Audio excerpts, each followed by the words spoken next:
To Resoluna. As part of the Resoluna brand, we're creating a podcast per your request to share wellness, health, body, mind, and spirit tips with you. So as a community, we can grow and learn together. Today, we would like for you to meet a real live mystic. I have my friend Sam here with me today, and she is a psychic medium.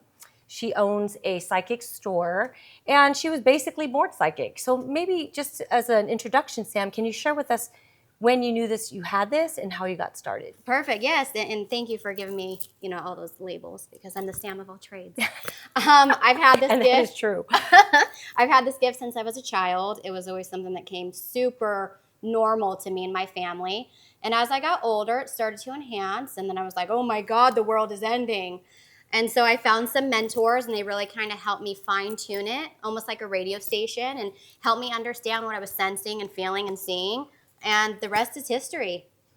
So you mentioned the word normal. So it was normal for you. Did you feel normal around others, or what was that experience? How would someone know what that means?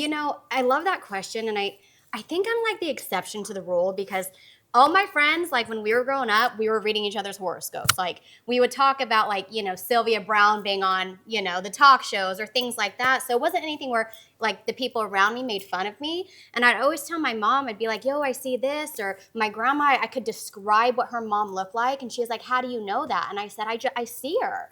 So to me, it was normal. But for other people, like going through a world where, a lot of times people are in the spiritual closet, it's hard to navigate that, because we have religion saying this is, the devil's work, or you shouldn't be doing that, or we don't know the future. But to me, it's always been so supportive, which has given me the confidence to be able to move forward with doing this in my life purpose and helping so many people. So what I'm hearing you say is that it was a gift for you. But in my experience, because I've dealt with a lot of people in this area, some people don't see it as a gift. What tip could you give to someone that feels like it's more of a burden than a gift? Okay.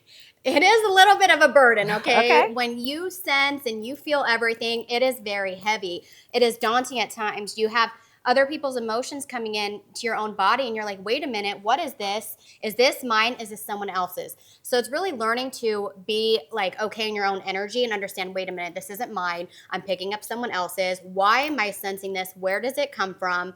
And really just being very mindful and discerning of the energy around, and it being a burden.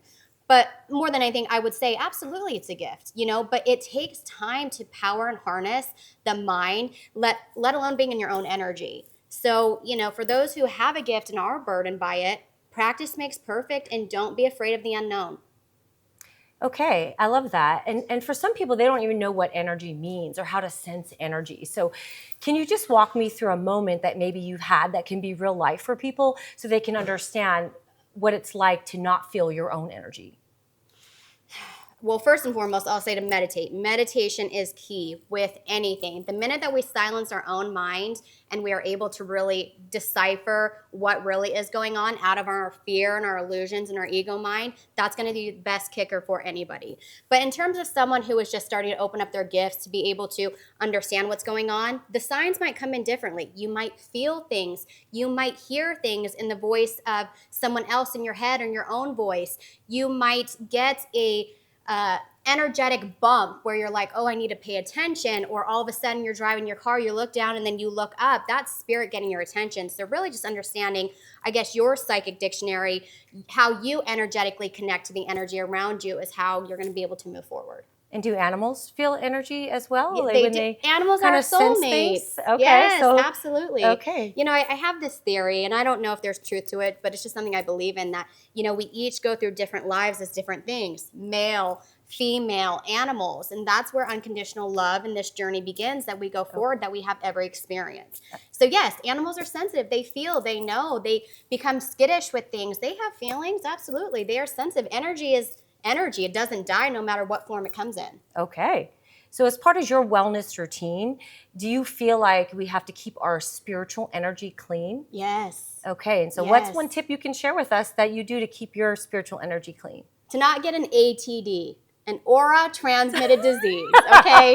You have to be careful who you surround yourself with. Write that down, ATD. Avoid that. All right? We have to be careful. Every day we are interacting with people and places and things, then it all holds energy. It's why, like with paranormal, the same paranormal investigators can go to a location 10 years apart and they're still capturing the same EVPs because it doesn't die. EVP, what's an EVP? Just where they're getting the ghost on video in some sort of capacity. Okay. There's so much different technology out there now. So that's a podcast for another time. Right. But anyway, so in terms of like, I'm sorry, what was the question again? I go down these rabbit holes. Not catching any ATDs. Oh, that's right. How do we stay away from that? Spirituality, it goes down a rabbit hole, okay?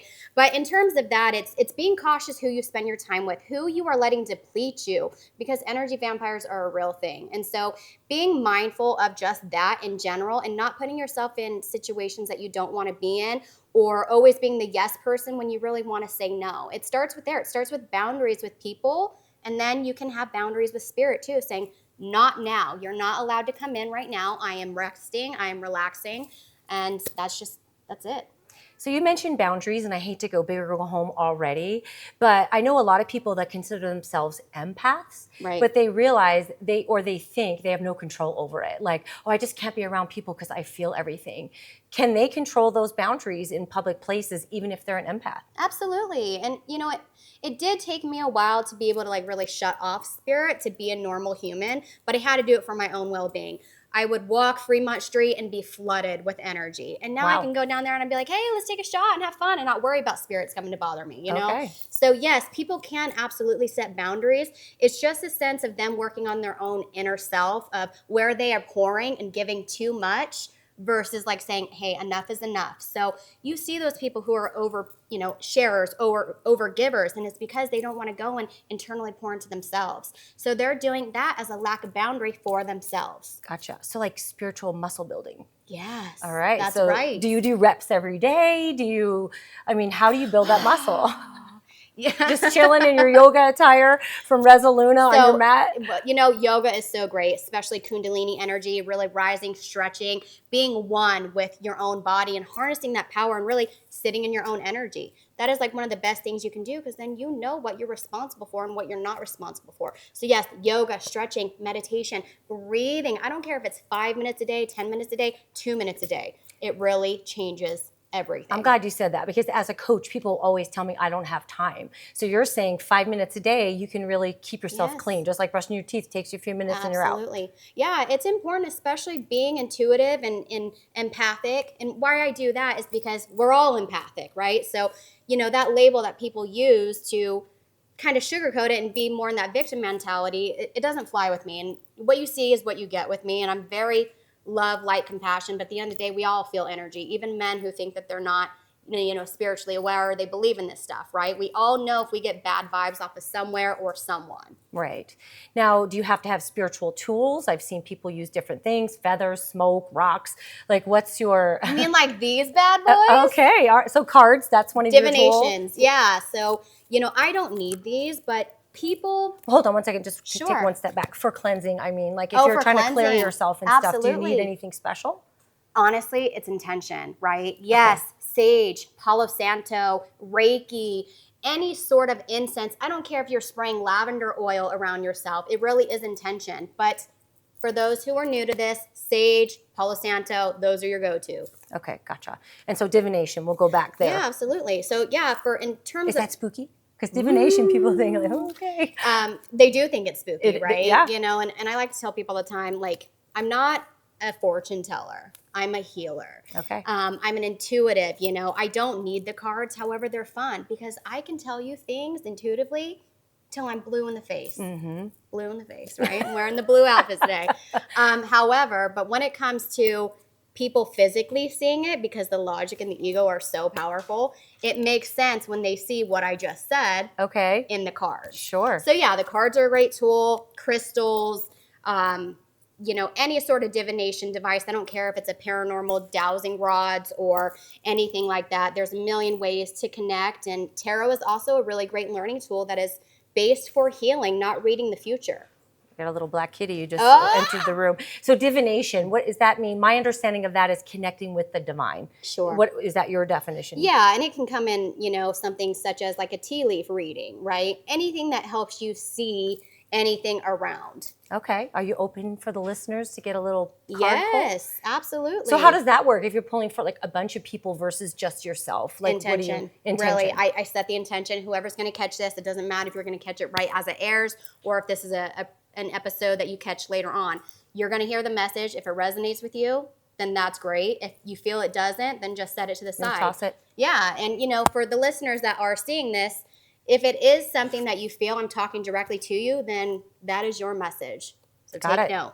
All right. Any other tips about how do we shuffle these things? Do you have to prepare the cards? I love it. I love it. So I teach psychic development too for people who don't understand. And so when it comes to the shuffling, they always get in their head and you just can never choose a wrong card. I tell them, hey, put it in a bowl and choose one every day. Like it's the law of attraction, it's vibration.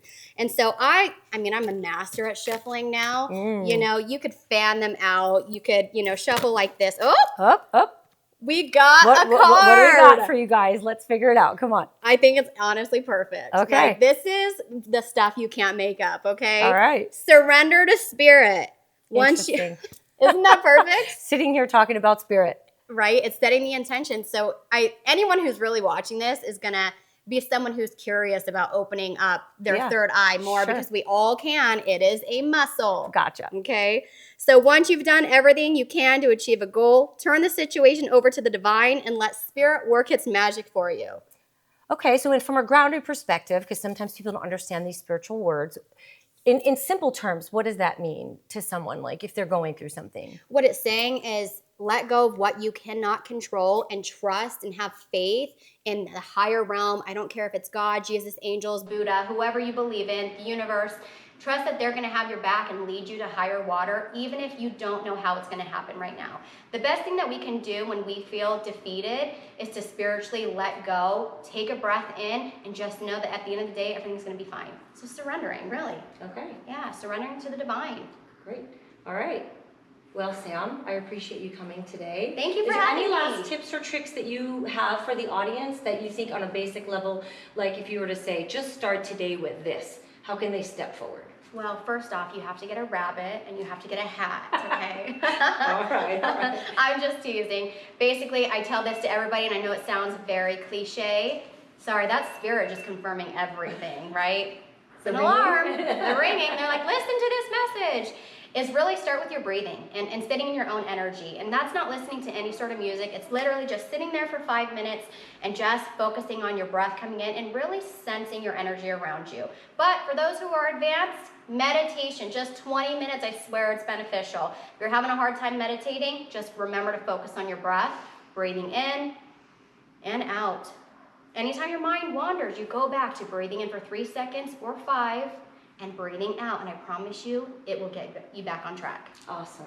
Well, thank you for representing Resoluna today. Yes. Would you want to tell them what your IG is in case they want to find you on Instagram? Yes, gotta do it for the gram. It is psychic_medium_Sam. On TikTok, it is the Las Vegas Medium, and yes, I have that trademark because this is my city, and I gotta represent. And then on Facebook, it's Samantha Deller. Awesome. Thanks for coming. Thanks for coming. TheLasVegasMedium.com. Have a great day.